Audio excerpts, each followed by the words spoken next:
Hello, I'm Daniel Barnett from Outer Temple Chambers. I'm joined today by Rebecca Tuck QC from Old Square Chambers, and we're going to be talking and answering your questions on unfair selection in redundancy cases. I'm guessing the F word, not that one, furlough, might come up more than once during this conversation. Now, Rebecca Tuck QC is very well known in the employment law world. She's a fee-paid employment judge. She's a mediator. She's an ex-rugby player with the English Premiership.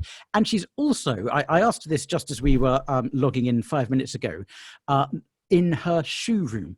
So I think one of the questions should be for her today, how many shoes do you have? How many pairs of shoes do you have in your shoe room? If that gets enough thumbs up, we'll be asking that one. So with no further introduction, I'm going to say good afternoon, Rebecca Tuck. Good afternoon, Daniel. Thank you very much for inviting me to be part of this. And can I join in my congratulations to the others for the enormous contribution you've made to FRU. I'm very pleased today to be discussing redundancy cases and fairness in selection. The headlines are grim. The headlines overnight, we know that 12,000 British Airways jobs are going. And we've already had cases with high street names like Carluccio's, Debenhams, and I fear that it might get worse as we move forward.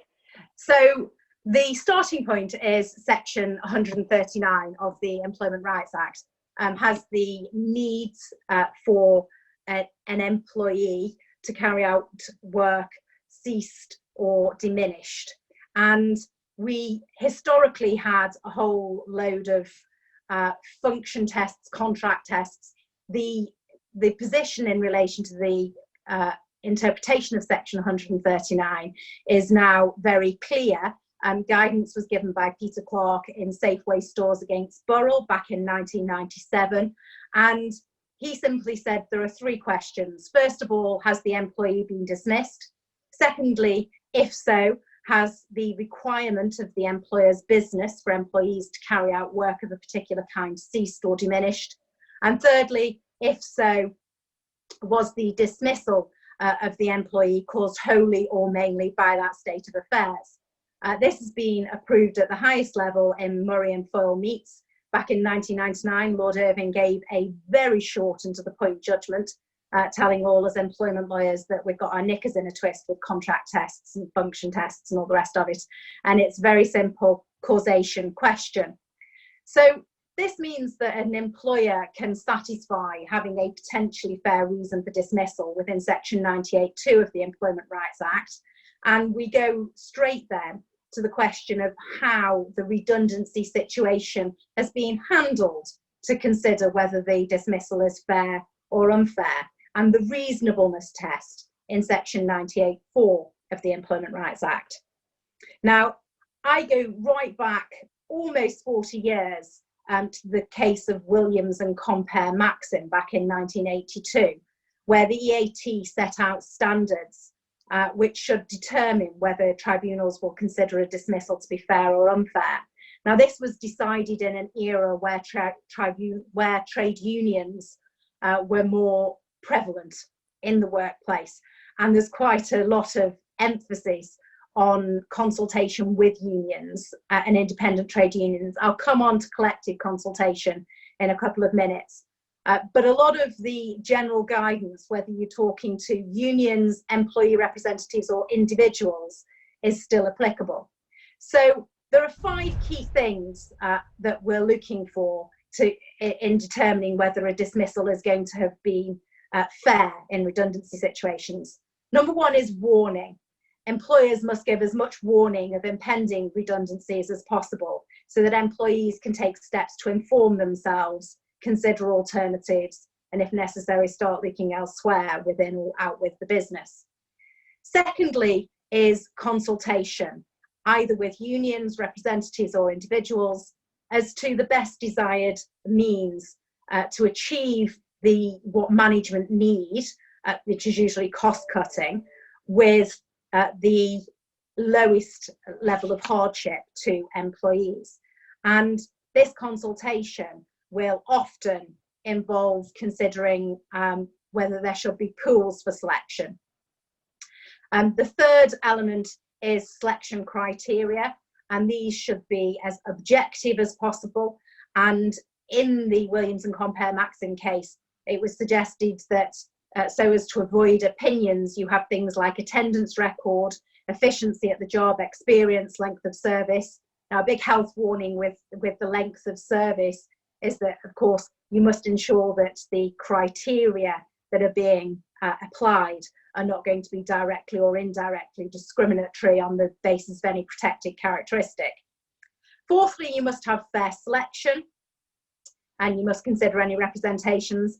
And then fifthly, and this one is going to be important going forward, I think, the way in which it's expressed in Williams and Compare Maxim is that an employer should seek to see whether, instead of dismissing an employee, he could offer him alternative employment.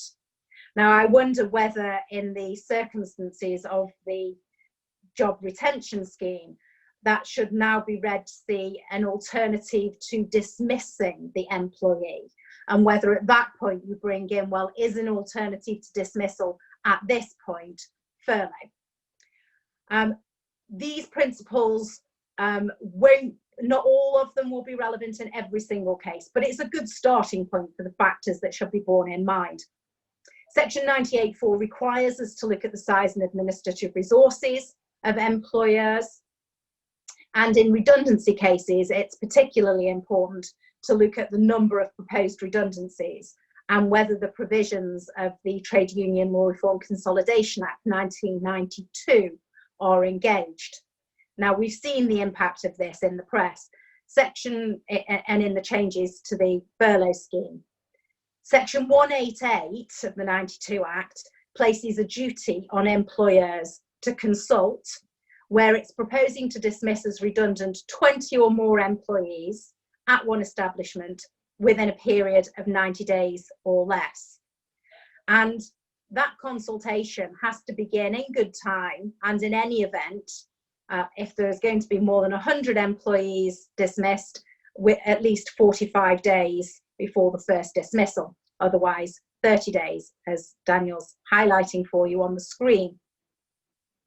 Section 193 makes it clear that if you're proposing to dismiss as redundant 100 or more employees, then you have to notify the Secretary of State in writing.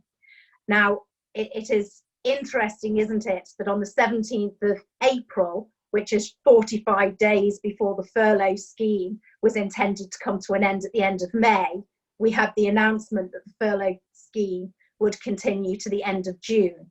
So the duty to begin this consultation process 45 days before dismissals would take effect was about to be triggered when we had an announcement that the scheme would be extended for a month.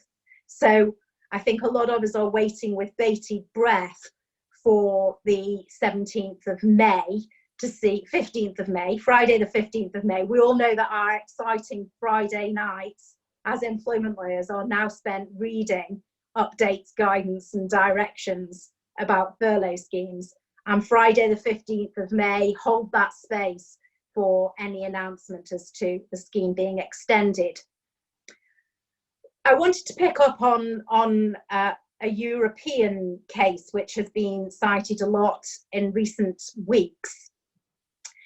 You've seen that the duty to engage in collective consultation is engaged where an employer is proposing to dismiss as redundant 20 or more employees. The directive from which 188 is implementing talks about the duty arising when dismissals are contemplated. And in the case of Young, back in 2005, the ECJ said that on a natural reading, contemplating conveys a sense of some thought being given to dismissals. Proposing is at a later, more concrete stage of the plans. However, I think that any difference between the two largely became redundant, excuse the pun, once we had the case of Atavan and Fujitsu. I won't try stand-up comedy. Atajan and Fujitsu in 2009, where I think the difference was largely eradicated because the court construed the word contemplating redundancies in a very narrow fashion, so that it was incredibly close to proposing. Why does it matter about collective consultation? Well, it's significant for employers, because if there is a failure to engage in the collective consultation obligations, then regardless of length of service, each employee can claim compensation of 90 days pay per person. So it can be a very expensive mistake. The other provision within 188, which we need to be careful to consider in the current unique circumstances of COVID and lockdown, is the special circumstances defence, section 188(7). If there are special circumstances which render it impracticable for the employer to comply with the statutory obligations in full, then it is sufficient that the employer does as much as is reasonably practicable in the circumstances. And I know the employment law community listening to this are going to ask me questions about what work means during furlough and how that engages with consultation. So I hope we'll come on to that in the Q&A. So before I finish, I want to mention two cases. Before I finish this part, I want to mention very quickly two cases involving redundancies and the furlough scheme, which have now been in the High Court since the COVID pandemic led to our lockdown circumstances.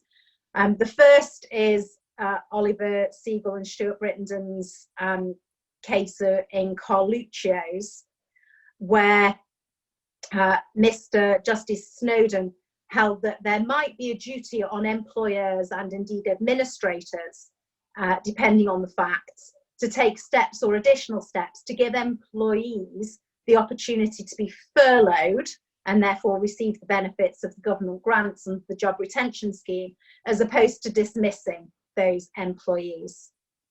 That case has now been applied in the matter of Debenhams, where you have 15,000 furloughed employees, and there are rather involved questions about whether the administrators have to adopt the contracts of employment and thereby make the employees super creditors for insolvency purposes. But again, the importance for present purposes is that you can see that furloughing is being used to put off the question of redundancy, so that the ring can be held, so to speak, to see if, as a result of the administration, the pursuit of sale of a business can be held thereafter. So I think there are lots of issues and questions which are likely to come up, and I've no doubt that you've got lots of tricky questions waiting for me on this topic. So I'll hand over to the Q&A at this stage. Thank you very much, Rebecca Tuck, QC from Old Square Chambers. Now we have half an hour to ask her questions. If this is your first webinar, and I sincerely hope it's not, you can type your questions into the Q&A box, which is underneath me on the live transmission. If you're watching the recording, obviously you can't ask questions. And unsurprisingly, given the pretty clear steer from me, the very first and the most popular question we've got from Jennifer, which is creeping up, everyone's ticking the thumbs up as I'm actually watching it in front of my eyes, 56, wow, that triggered even more. Jennifer asks, Rebecca Tuck QC, how many shoes in your shoe room? One of my children counted this week. I've only got 50 pairs in this room, but they're mainly nudes and summery ones. Black shoes go in a different room. I love the Freudian slip in this shoe room. Yeah. Adam Ross asks, paragraph 6.1a of the Coronavirus Job Retention Scheme Treasury Direction says that furloughed employees have been instructed to cease all work. And then there's quite a few questions flowing from this. I think it's an important issue, Rebecca, so I'm going to ask you each one if that's okay. First of all, does participation in individual or collective redundancy consultation constitute work? So the straightforward answer is that nobody knows. My starting point is that the job retention scheme is a Treasury scheme. And when it's looking at what is work, there is reference in various sets of the guidance to employees not doing anything which creates a profit for the employer. I think that the best view is that engaging in consultation which is primarily for the benefit of the employee, is not work for the employer. I think slightly more difficult in relation to collective consultation is what about employee representatives who are putting forward not only their own concerns but those of their co-workers. But again, these are obligations which the representatives are performing in relation to their co-workers rather than being for the benefit of the employer. There is a counter argument that the employer's got to tick the boxes so as not to be liable for up to 90 days pay. But on balance, I think it is probably not work within the scheme to engage in the consultation. Yeah, for what it's worth, I completely agree with that. And I think there's also the analogy that can be drawn with women on maternity leave, because women on maternity leave cannot claim statutory maternity pay if they do any work, yet it's well established they can be consulted about redundancy. So I think by analogy, most employers are going to be absolutely fine on that. And they don't have to use their keeping in touch days in order to do that. Yep. It's predate kit days. Yep. So Adam goes on to ask, and you've partially answered this, does the answer vary depending on whether the person participating is the affected employee, an accompanying colleague, I don't think you touched on that one, Rebecca, an elected representative or a trade union representative? I think that in general, it shouldn't. If engaging in consultation is for the benefit of the employees, it's certainly not something which is going to be generating a profit. It might avoid a fine, of course, but it's not going to be generating a profit for an employer. It's not their normal day-to-day business. It shouldn't. The trade union representative, thank you for the heads up that you were asking that specific question, Adam Ross, roommate of mine from Old Square Chambers. Trade union representative questions could be more difficult, where employees are given facilities time and paid by the employer for doing it. I'm aware that some trade unions are now furloughing TU reps as well, which might add to the mix. But I think that the general answer in whatever category you're in is that it shouldn't constitute work. Yeah. Adam Ross also asks, Rebecca Tuck, is it possible to keep your desk a little tidier and make less noise on the phone? No, it doesn't really. Then we have a question from Helen Peach. Helen asks, where a company has a truly hopeless female employee who happens to be on maternity leave at the time of redundancies, is there any way to fairly get around that person having to be effectively the last on the list to get ousted? I'm just wondering as I read that, Rebecca, whether Helen's slightly conflating the issue of selection for redundancy with the woman on maternity leave trumping others for suitable alternative employment. Yeah, it's regulation 10.2, isn't it, of their parental leave regulations. And generally women on maternity leave are in a protected position, and you've got to be very careful not to discriminate on grounds of maternity and pregnancy. Yeah, so but there's no special rules relating to the selection of women on maternity leave, is there? You treat women on maternity leave the same way when it comes to selecting them from within a pool. They don't. Yes, and there was a case of a law firm, wasn't there? A law firm case where they had selected a man instead of the woman on maternity leave, and he brought a claim, the name of which will come to one of us at some point. Eversheds, I think it was Eversheds, but I didn't want to incorrectly malign them if it wasn't. Something like Berlin and Eversheds. But yes, D Berlin. Thank you, Marco. D Berlin and Eversheds. Thank you. And that actually, I always think that if one of the biggest law firms in the world can't get it right, what hope is there for the rest of us mere mortals? Thank you. That was from Helen Peach. You're asking questions to Rebecca Tuck, QC from Old Square Chambers, who is with us for another, 25 minutes. Tracy Hudson asks, employers are having to make quick decisions to suit their businesses at the moment, particularly SMEs. Quite often, they don't have the cash flow in the business to allow for a long consultation period. Will COVID-19 be sufficient to argue special circumstances and reduce the collective consultation period? or indeed do no collective consultation at all and just do individual consultations? Rebecca Tuck. So the consultation periods which are set out in section 188 of 45 days and 30 days is if you're proposing to dismiss as redundant at least 20 employees up to more than 100 employees. And I should imagine that many SMEs are not looking to dismiss as redundant that number of people within a 90-day period, such that the collective redundancy obligations are triggered.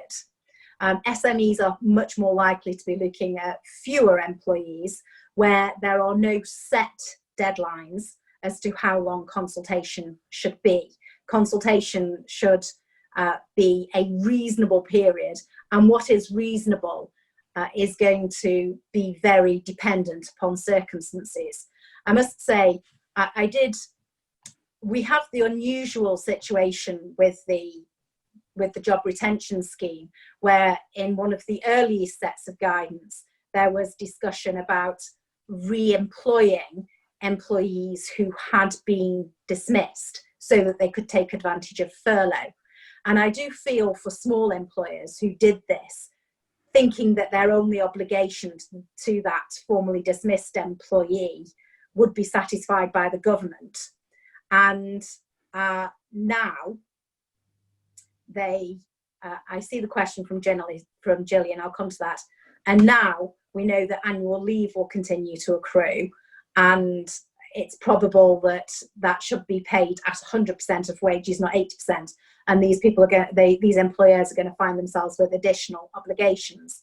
If SMEs are dismissing more than 20 employees, then and they can't afford to have a consultation period of at least 30 days, then yes, they will be arguing that there are special circumstances which render it impracticable for them to do so. And I think the key thing will be to consult with the workforce as much as possible and share their thinking as to the practicability and impracticability of the periods of time. So they give as much as they can and seek to have some consensus with the employee representatives. And I think certainly my reading of section 188 is that if there are special circumstances such as pressing financial need, it relieves the employer of the need to consult for 30 or 45 days. But what it does is it reduces that time period down to whatever's reasonable, say 20 days. It doesn't relieve them of the need to consult with a union or elect employee representatives. Is that right? Absolutely. Absolutely. Yeah. Thank you. So you mentioned you'd seen a question from Gillian. I can't actually see it for some reason. If you want to answer it, do you want to read it? So it popped up where she said lots of SMEs are looking to dismiss more than 20 employees within a 90-day period. So Okay. they may well be within 188, but I think that they may be able to rely on special circumstances. Just record it and communicate it, I think, are the two key points. Thank you. We've got a very good question from John Halson. I think this is something that crops up a lot in reality, in real life. If an employee is made redundant and paid in lieu of notice, is it unfair not to offer a vacancy which arose during what should have been the notice period?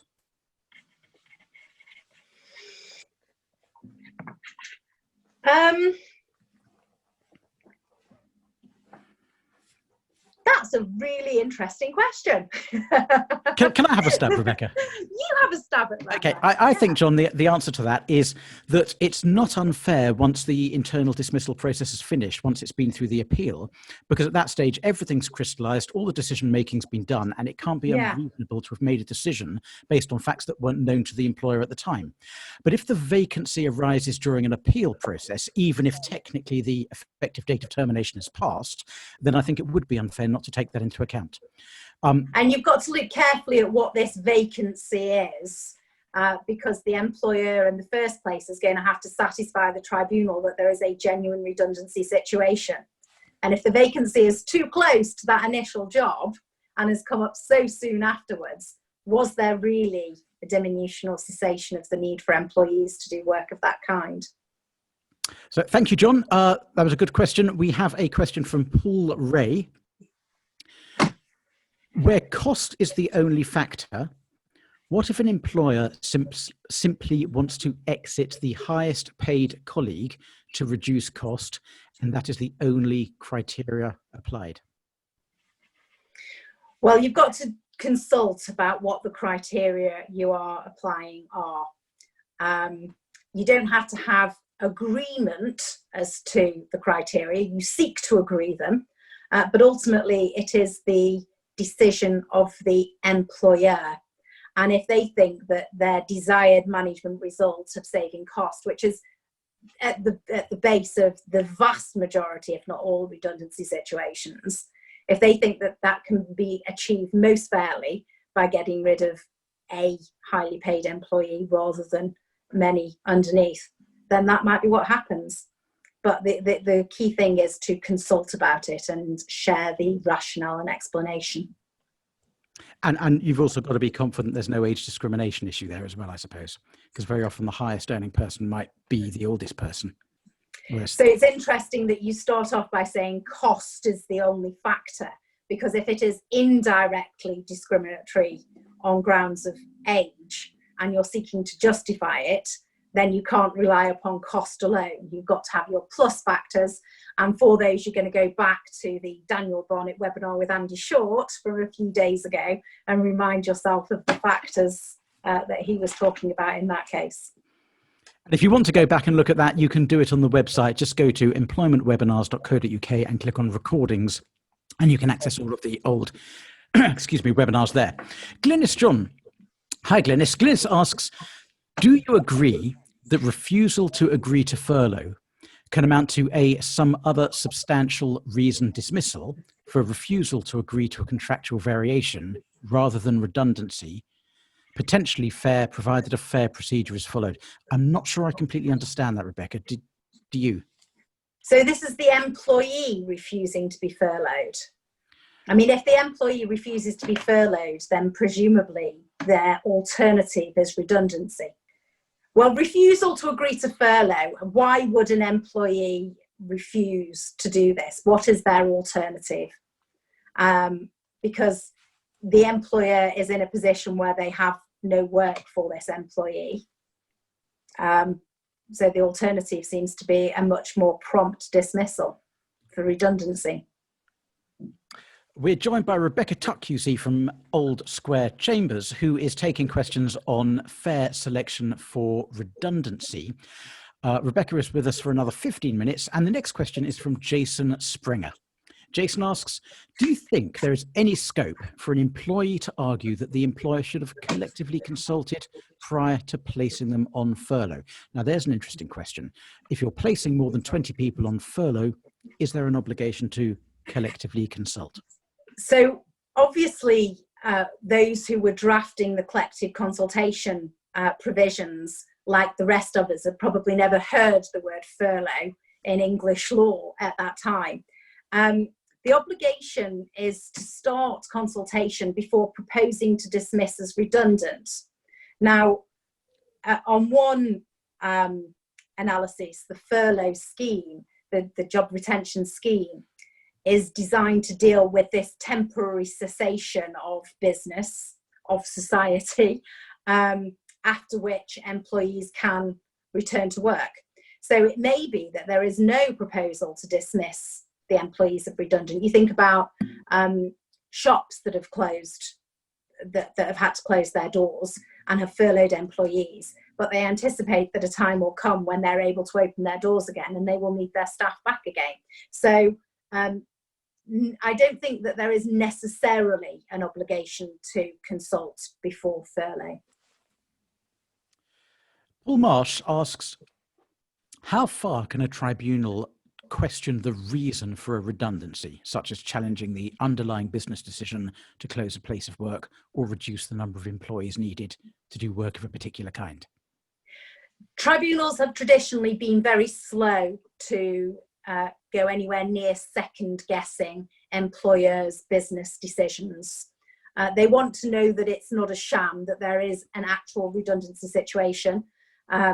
It is always best for employers to show some evidence about the situation.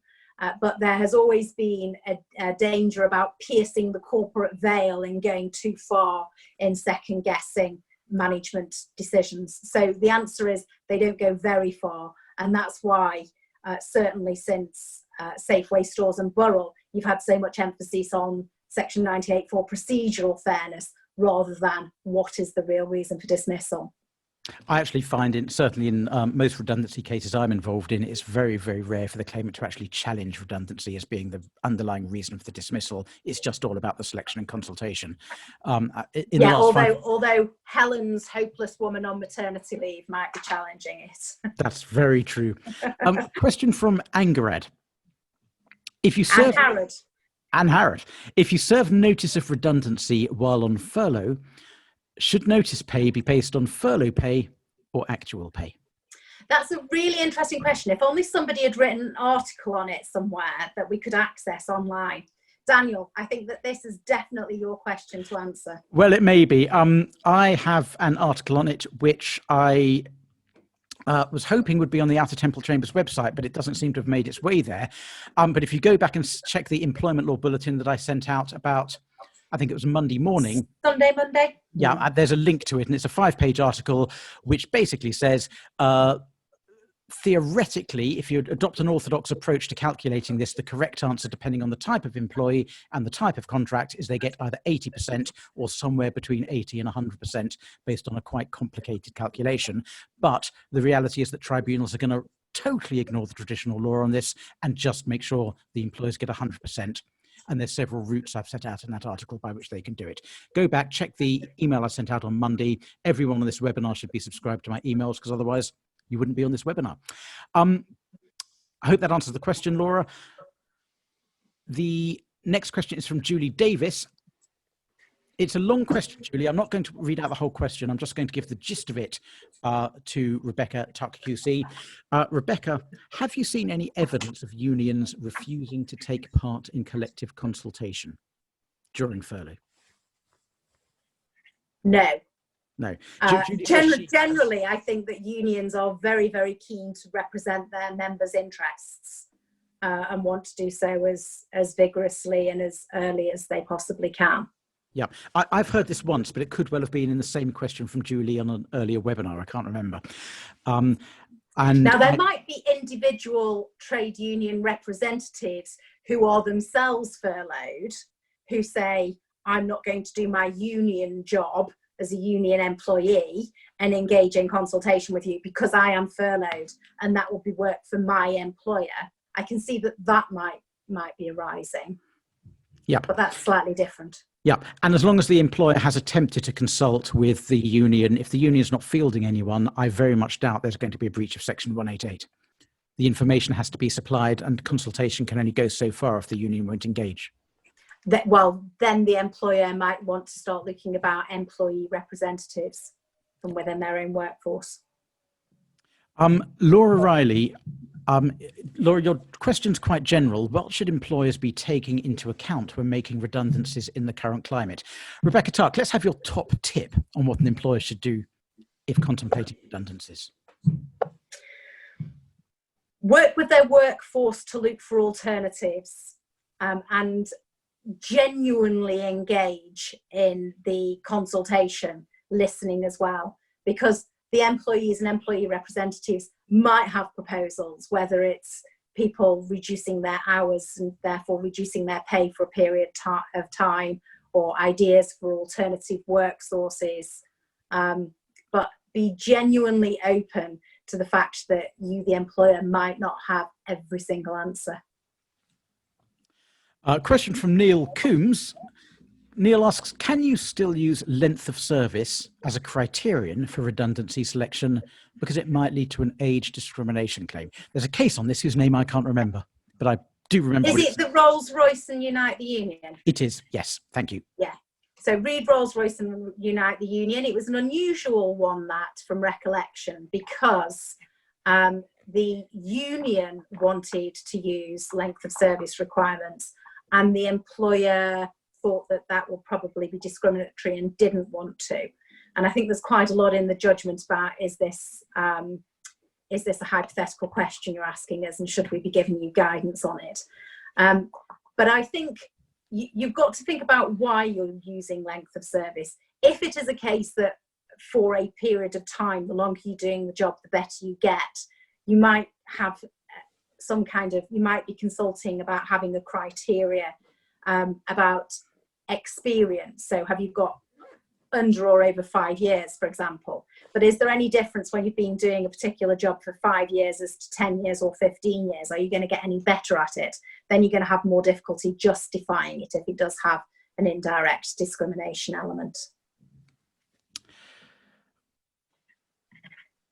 The next question is from Sandeep Bhatia Beaumont.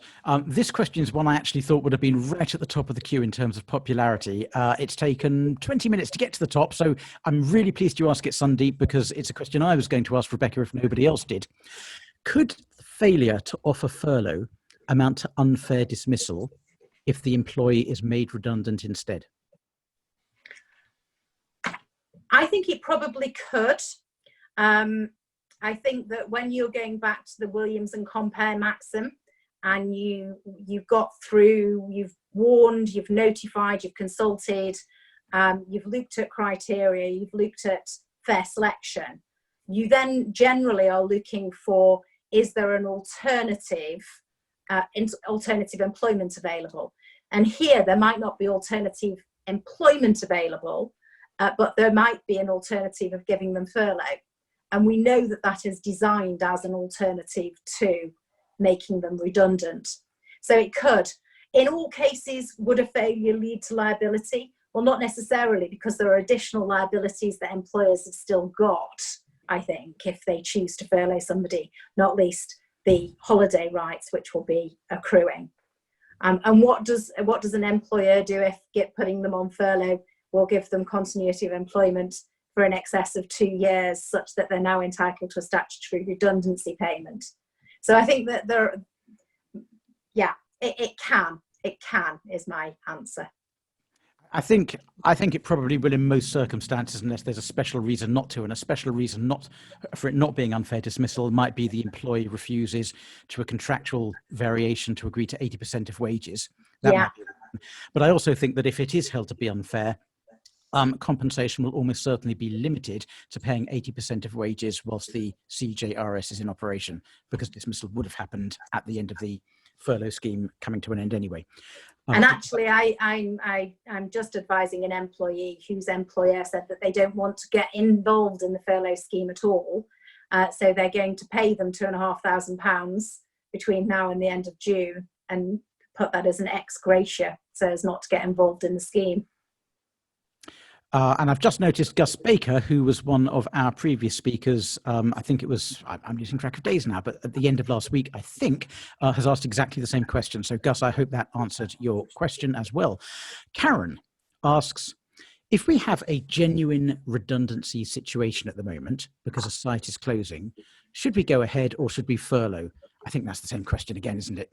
Yeah. Yeah. Okay, let's go to Kelly. Will the tribunal order an employer to disclose scores and the basis of those scores of other employees without anonymising where there's a claim for unfair selection for redundancy? They will order it. They will anonymise it. It might be that the parties need to know who is who. And so you will frequently have employees A to F, and the parties and possibly the tribunal will know who A to F are. But especially now that we have published tribunal judgments, I think that the public hearing would just hear about anonymised employees. And Kelly also asks, at what stage of the proceedings will the tribunal order those scores? Disclosure. So we do ET1, ET3, find out what your issues are, and then you give disclosure relevant to the issues, and that's going to be relevant to the issues. We've got time for, I think, a couple more questions. Stephanie Altham asks, if you decide to make an employee redundant during furlough and the employee has 12 weeks notice entitlement, can the notice begin during the furlough period, or should it not start until the end of the furlough period? Rebecca Tuck. I think it can begin during the furlough period, and as to what rate of pay they get at that time, go back and read Daniel's article. Interesting question from Linda. Linda asks, where 7 out of 9 selection criteria are subjective and only one person has done the scoring, is that likely to be unfair? Yes. I actually find it very difficult, Rebecca Tuck, to tell the difference often between a subjective criterion and an objective criterion. They often look very, very similar. How do you tell the difference? They can, and it's the same with recruitment things. Often value judgments are being done. But in the same way that with a recruitment panel, you would ideally have 2, 3, sometimes 4 people doing independent scoring and then afterwards comparing. Similarly, in a redundancy situation, you want as robust a process as possible. So that's why you consult about the criteria to try and make them as objective as is possible, and you avoid having just one scorer, and you have an appeal stage. And I've just been scanning all the other questions to pick a particularly nasty one for you, Rebecca, for your final question. A question from Dawn Galley. Would it be unfair to include only those employees who do not agree to furlough in a redundancy selection pool? How selection pools are made up is something that should be subject to consultation, but ultimately it is a decision for an employer. But you should be as objective as possible in making those decisions. It depends why people have not agreed to furlough and what the background circumstances are. I'm not convinced that this is a question which gives way to a yes/no answer. I think I was thinking as you were talking, and it's a little bit like saying, unless you agree to accept a change to your terms and conditions to drop your salary by 20%, we're going to put you at risk of dismissal. And when you phrase it like that, it actually becomes a more understandable and reasonable argument, I think. Yeah, yeah. But I may be oversimplifying it. Let's see. Let's take one more question, Rebecca, because it's 1 minute to go. From Kelly.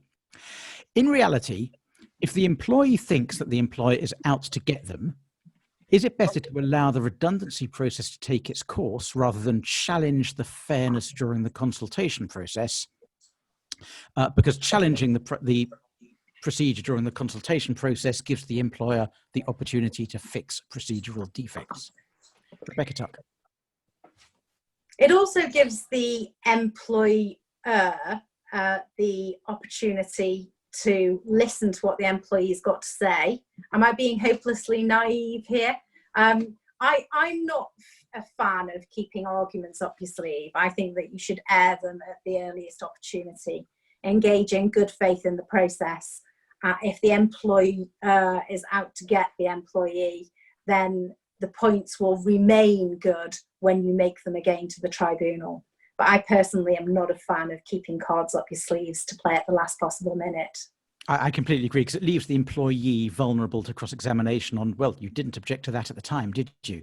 Which can make them look a little bit silly in the witness box. Exactly. So we have tomorrow webinars from Gavin Mansfield QC at 9:30 on bonuses and discretionary pay. And at 3 p.m, we have Clive Sheldon QC talking about changing terms and conditions. Rebecca Tuck QC, if somebody wants to get in touch with you, what's the best way? Old Square Chambers. So we've got very simple email addresses. I am tuck@oldsquare.co.uk. Rebecca Tuck, thank you very much.